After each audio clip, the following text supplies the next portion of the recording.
Well, I guess you know what I'm preaching about this morning.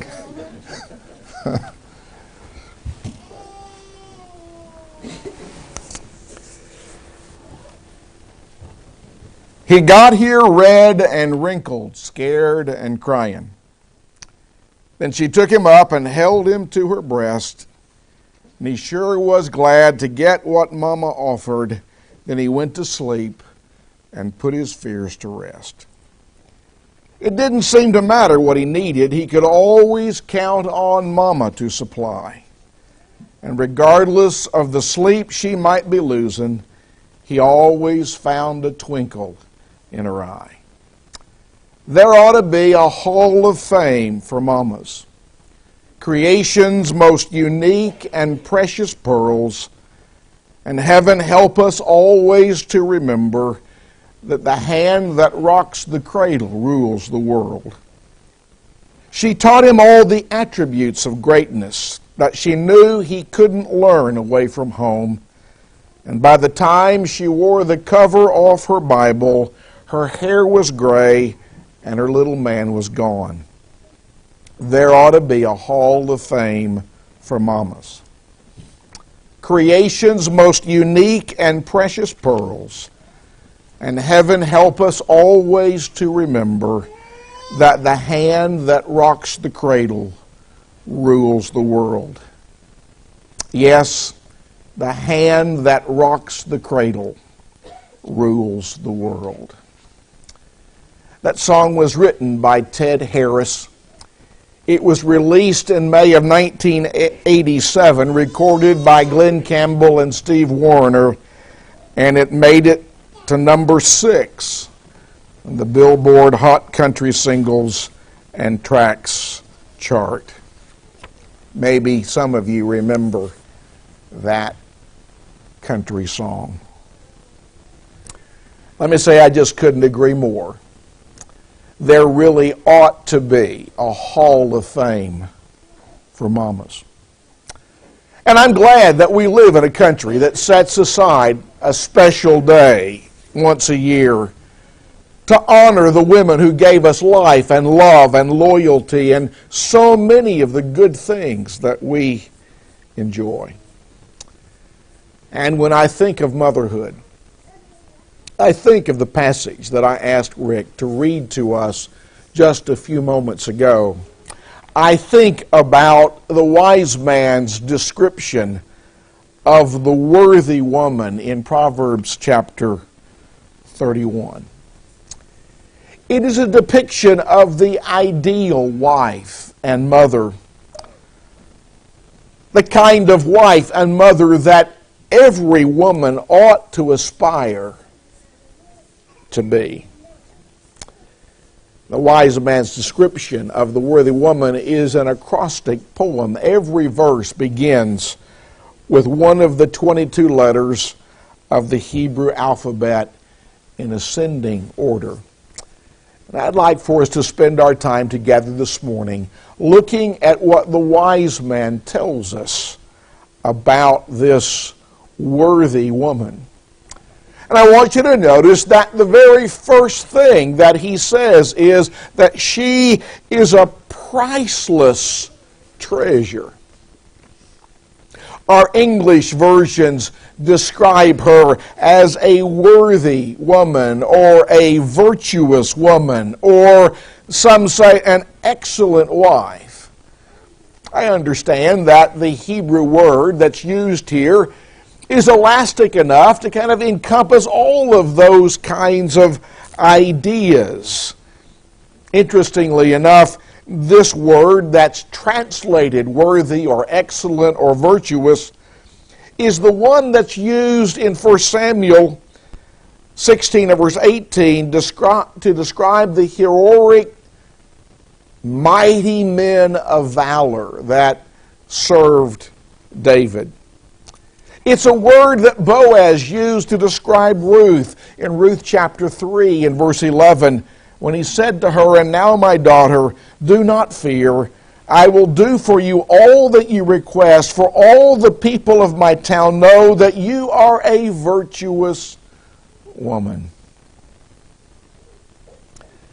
The worthy woman that the wise man describes in this passage is a woman of character and spirituality. She is like Sarah, who is described by Peter with these words in 1 Peter 3, verses 5 and 6. In this manner, in former times, the holy women who trusted in God also adorned themselves, being submissive to their own husbands, as Sarah obeyed Abraham, calling him Lord, whose daughters you are, if you do good and are not afraid with any terror. The wise man tells us that this virtuous, this worthy, this excellent wife is of inestimable value. She is far above rubies or jewels or pearls.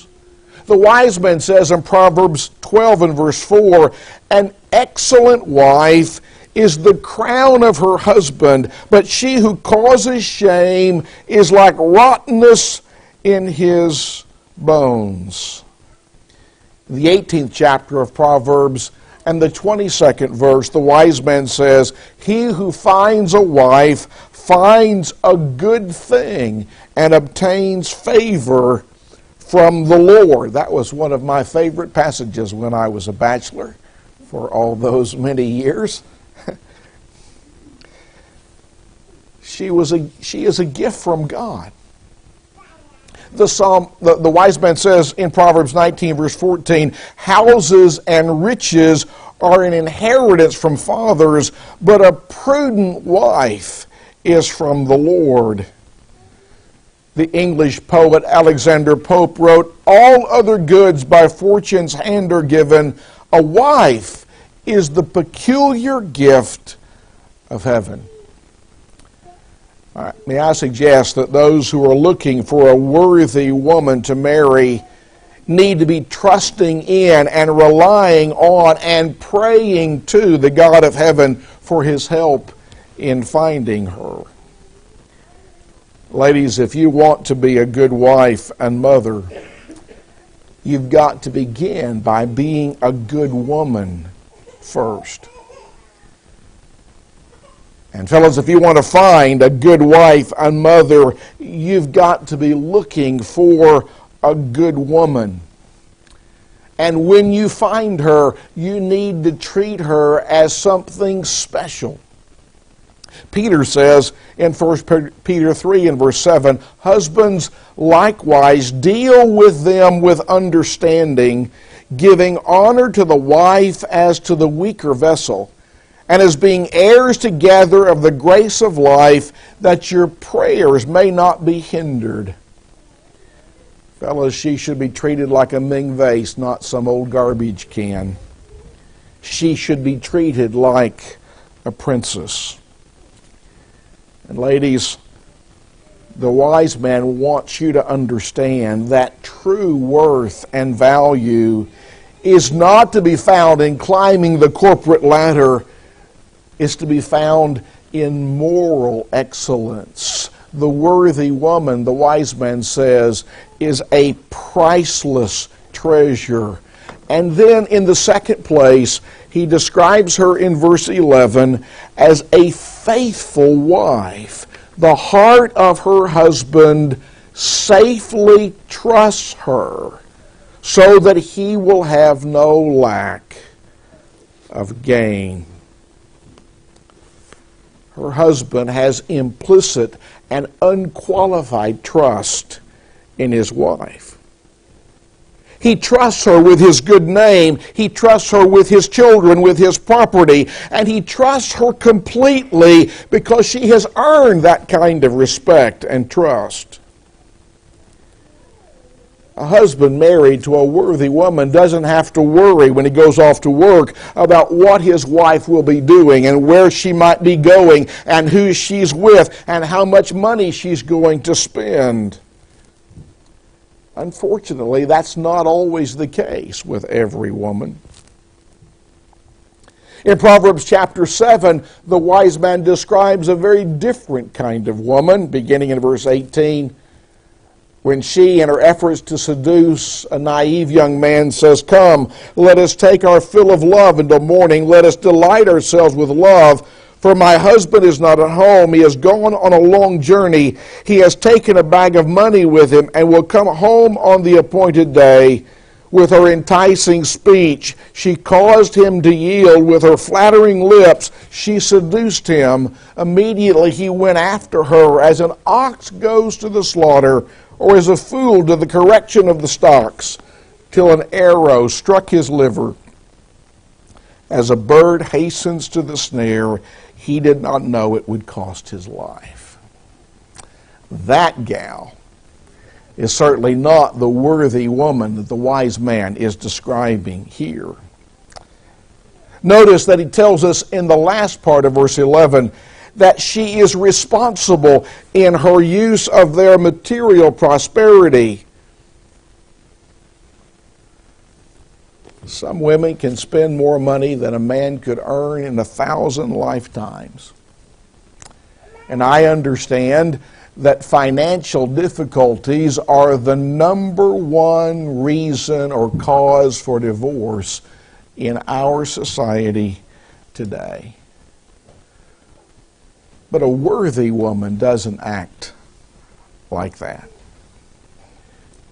Instead, she is an asset, not a liability. In verse 12, he says she does him good and not evil all the days of her life. She is truly a helper suitable for her husband, as God created Eve to be for Adam.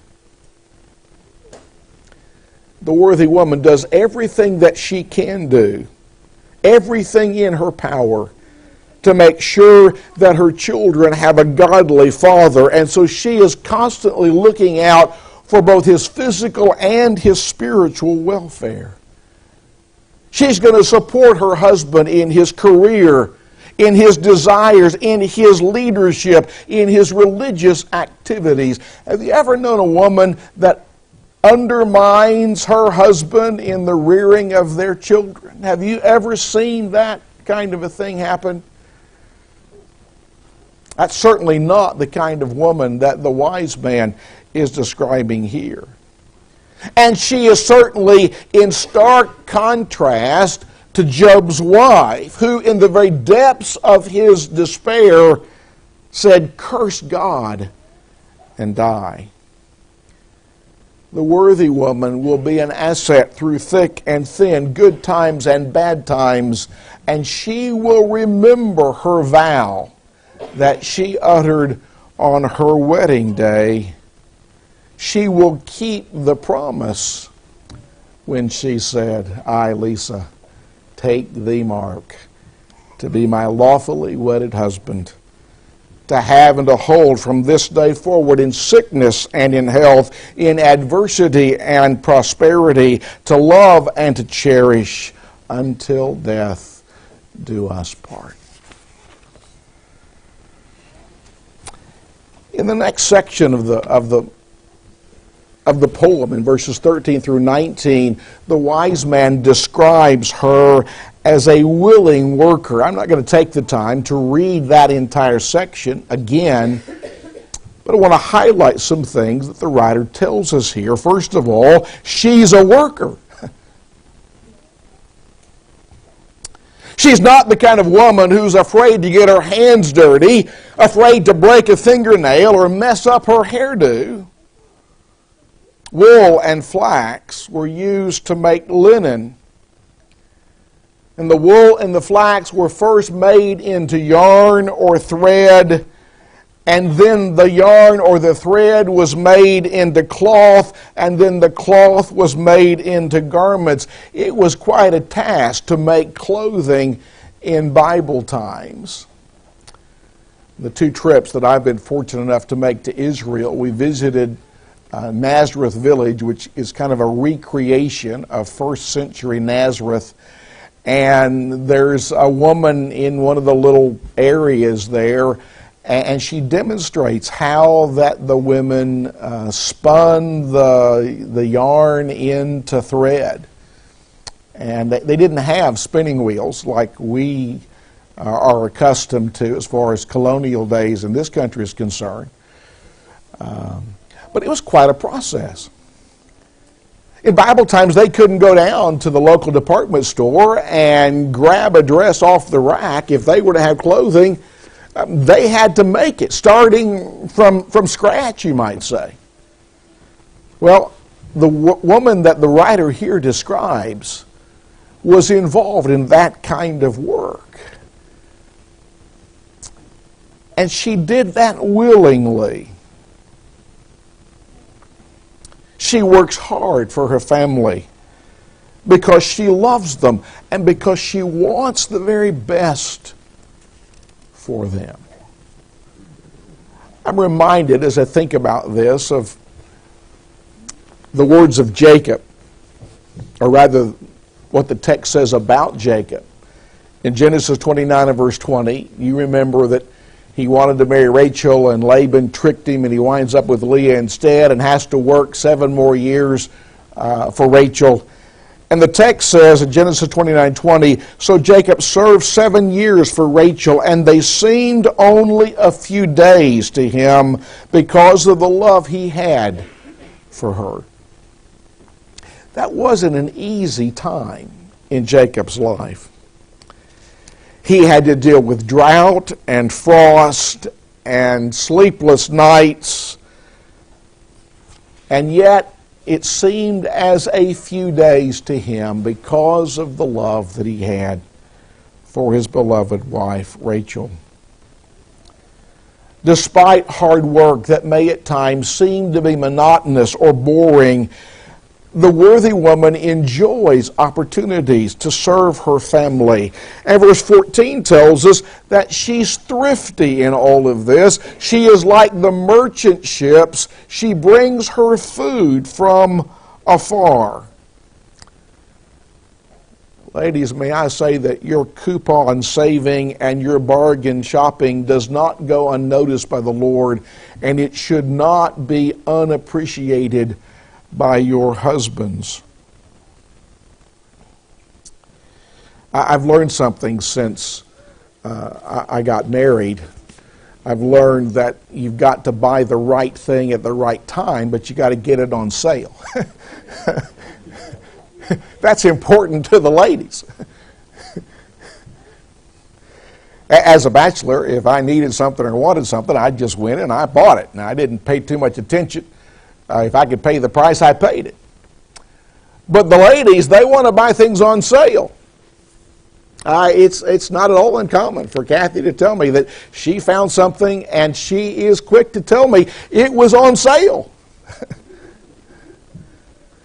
Well, the worthy woman was a thrifty worker in her home, and she was a tireless worker. Look at verse 15. She also rises while it is yet night and provides food for her household and a portion for her maidservant. Verse 18 says, she perceives that her merchandise is good and her lamp does not go out by night. We've all heard that old saying that says, a man works from sun to sun, but a woman's work is never done.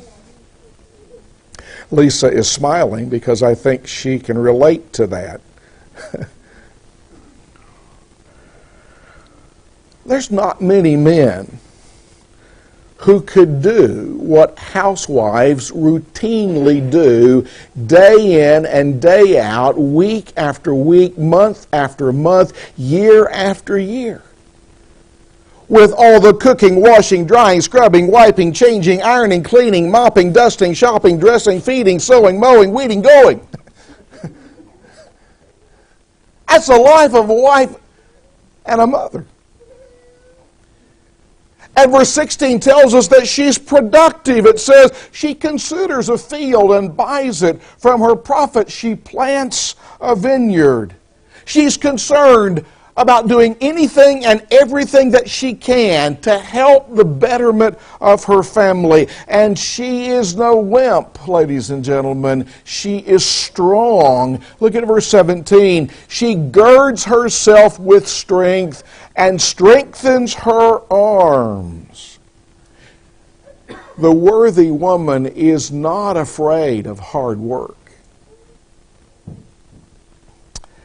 And verse 19 tells us that she's willing to do humble things.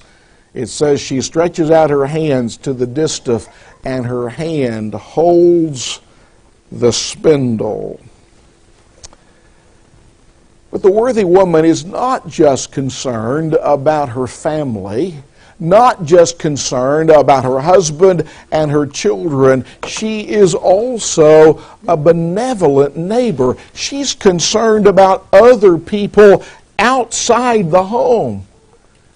The wise man says in verse 20, she extends her hand to the poor. Yes, she reaches out her hands to the needy.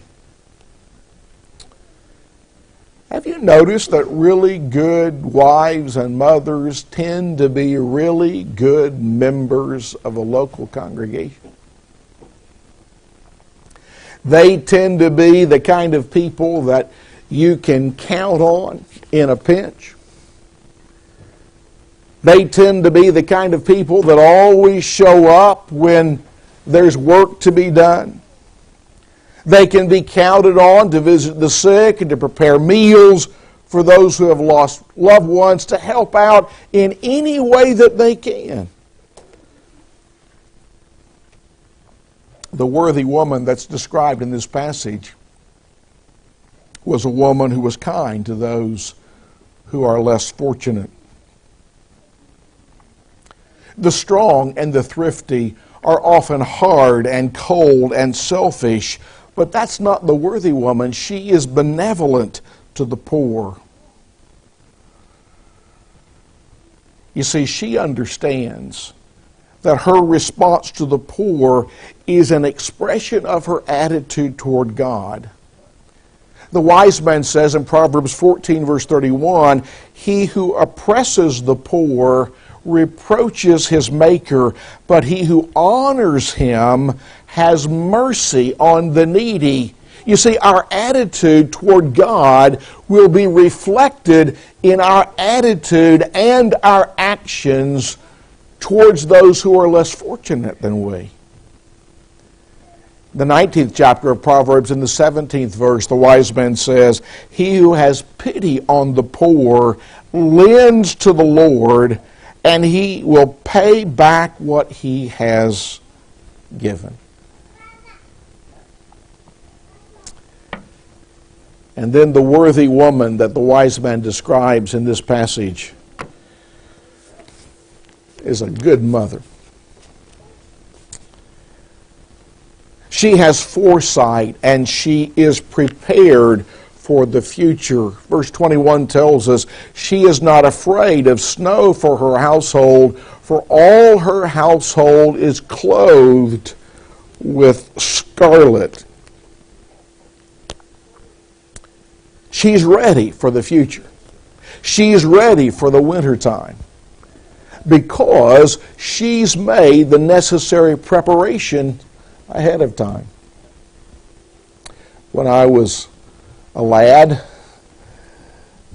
my mom canned a lot of green beans when I was a boy. And Mama did that while she was working full-time for a dentist in the community.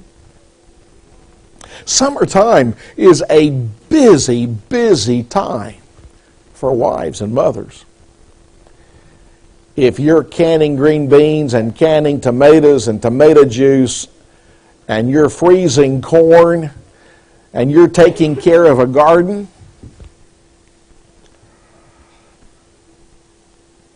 but good wives and mothers do all of that so their family will have good, nutritious, tasty food during the winter months. In verse 22, the wise man says, she makes tapestries for herself. Her clothing is fine linen and purple. The worthy woman is dignified. She takes pride in her appearance. She doesn't go around the house wearing her hair in curlers. Well, come to think of it, does anybody use curlers these days? Mark's shaking his head no. I guess Now my mom wore curlers. I guess I'm dating myself here. But humor me, okay? She doesn't go around the house with her hair full of curlers wearing a dirty old terry cloth robe.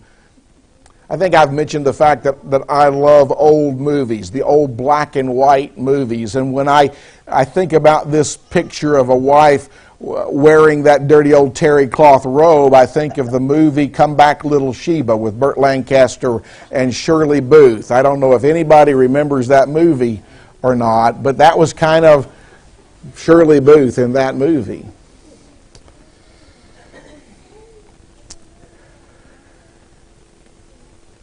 A woman exhibits a woman's touch in the home. When I moved to Johnson City in 1997, I was a bachelor living in an apartment. And during those years, I had one thing hanging on the wall. Nothing else. And that one thing was a printer's tray where you put little knick-knacky kinds of things. You know what I'm talking about. That was the only thing on my wall in that apartment.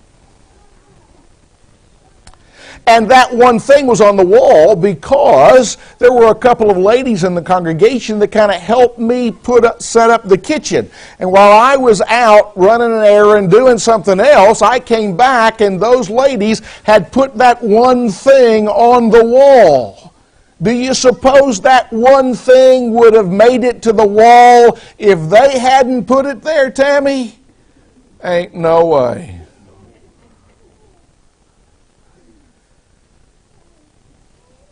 But it's the ladies that make a house a home.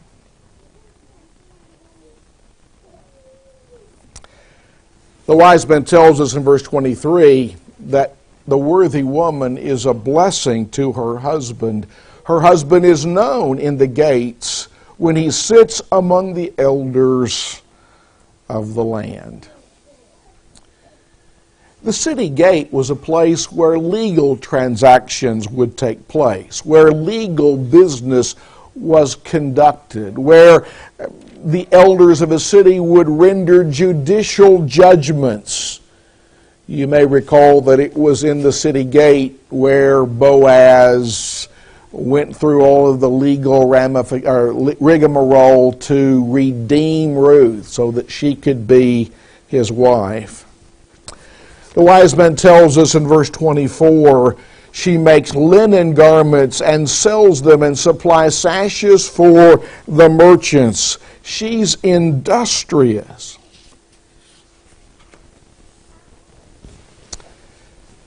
And verse 25 says, strength and honor are her clothing. She shall rejoice in time to come.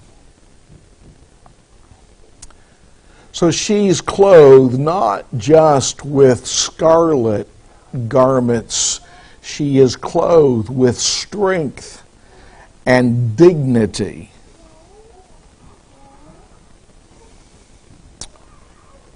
And she laughs, the wise man says, at the future. Not because she is arrogantly self-confident, but because she is optimistic and prepared for the future.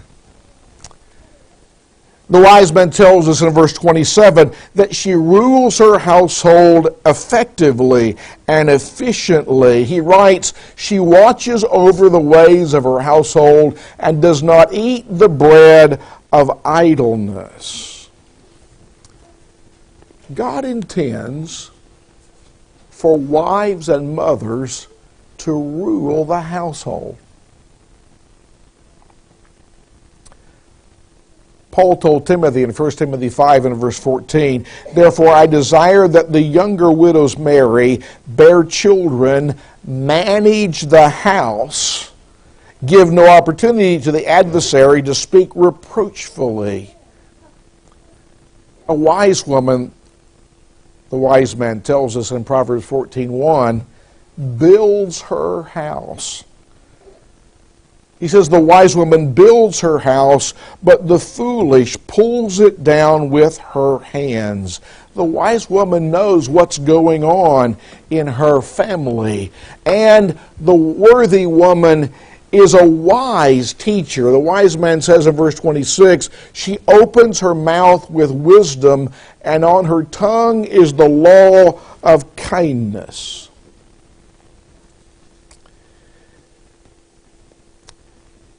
It has almost become proverbial to associate gossip with the fairer sex.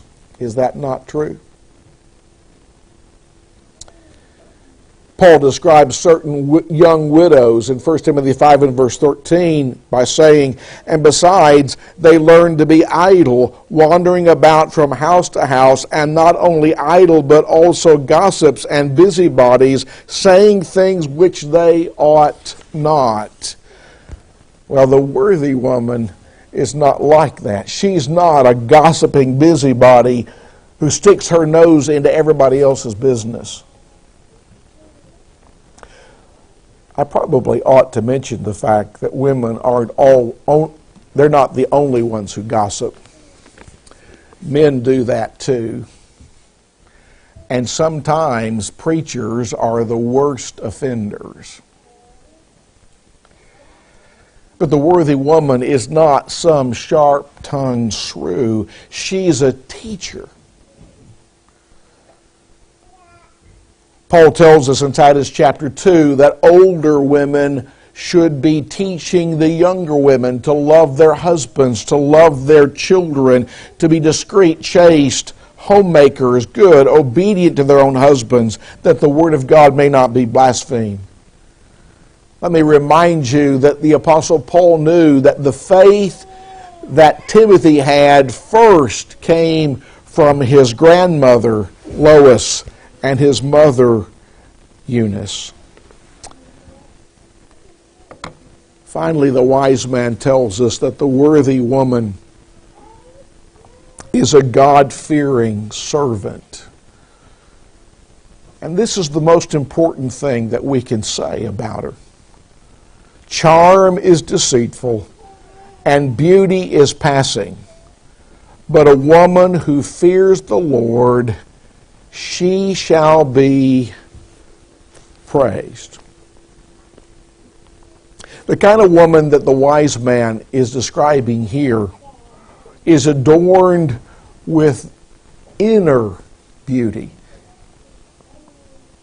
Peter writes in 1 Peter 3, verse 3 and 4, do not let your adornment be merely outward, arranging the hair, wearing gold, or putting on fine apparel. Rather, let it be the hidden passion, the hidden person of the heart, with the incorruptible beauty of a gentle and quiet spirit, which is very precious in the sight of God. I don't believe that Peter is saying that women can't wear jewelry, that they can't dress nicely. He is saying that the most important thing is the incorruptible beauty of a gentle and quiet spirit. That inner beauty is much more important in the eyes of God than the outward beauty. The worthy woman is a woman who fears the Lord. Physical beauty is temporary. The ravages of time will diminish outward beauty. Have you seen those old wedding pictures of your grandparents?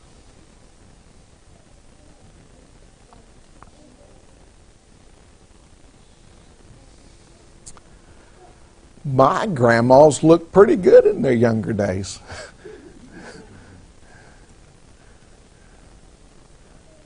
But now they didn't look quite as good a little bit later on. That's what happens to physical beauty. Physical beauty is superficial. We've all heard that statement that says beauty is only skin deep, but ugliness goes all the way to the bones. The wise man said it this way in Proverbs 11, verse 22, as a ring of gold in a swine's snout, so is a lovely woman who lacks discretion. Physical beauty can be deceptive. And to prove that, I just need to mention the name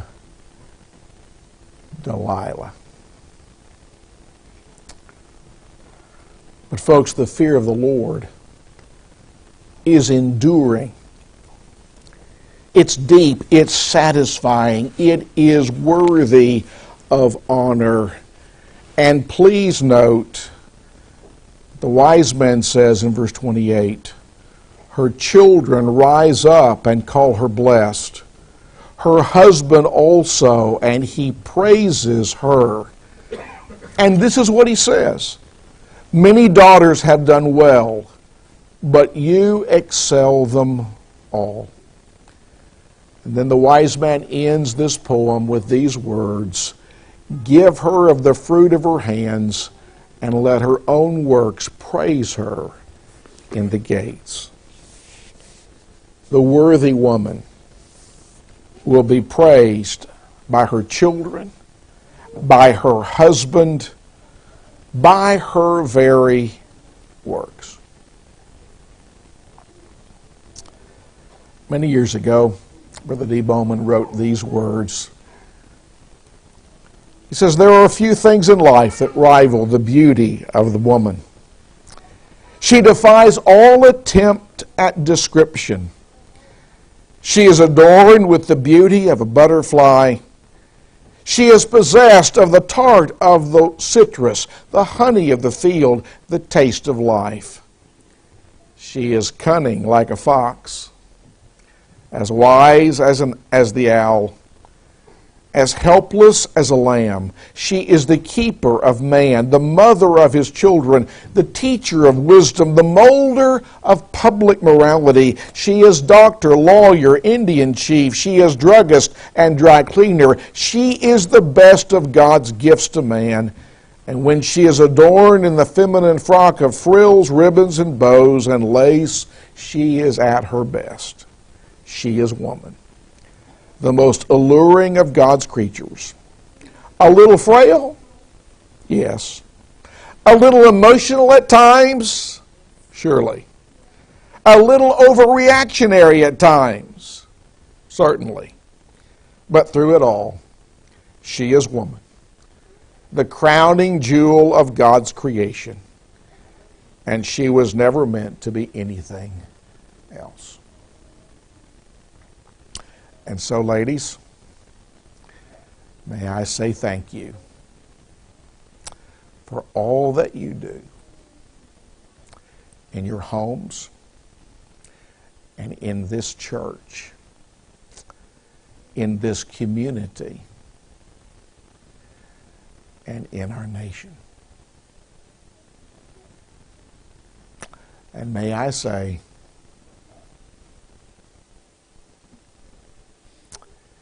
if you fail in your task, it's not going to matter what the rest of us do. Because the hand that rocks the cradle rules the world. Let's stand and sing.